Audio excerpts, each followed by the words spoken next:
आपण त्यांच्या प्रतिमा भिंतीवरती पाहतो, प्रत्येक सरकारी कार्यालयांमध्ये, शाळांमध्ये त्यांचे पुतळे पाहतो.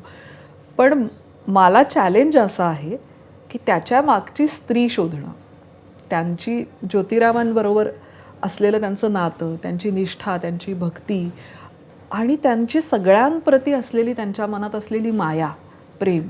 कारण ते जर नसेल तर हे होऊच शकत नाही. म्हणजे समाजकार्य चला असं नसतं होत. ते आतून काहीतरी तो प्रेमाचा, मायेचा झरा जर वाहत नसेल तर कोणीही इतके त्रास सहन करून इतरांसाठी करणारच नाही.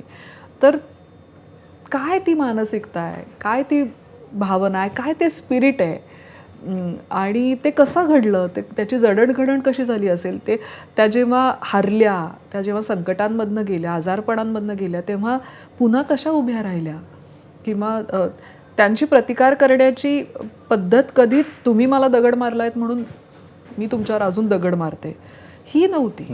राईट. त्यांची रिॲक्ट करण्याची पद्धतच पूर्णपणे वेगळी होती. त्या तुम्ही काही करा, मी या वाटेवर चालत राहणार आहे, हा जो संयम आणि धैर्य आहे, त्या धैर्यापर्यंत आपल्याला पोचता येईल का, ही सगळी धडपड असणार आहे पुढच्या काही दिवसांमध्ये माझी. क्या बात आहे.